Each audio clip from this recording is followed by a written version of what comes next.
komai gausi ne da'iman muna bayyana shi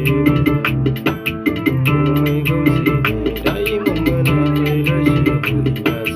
komai gausi ne da'iman muna bayyana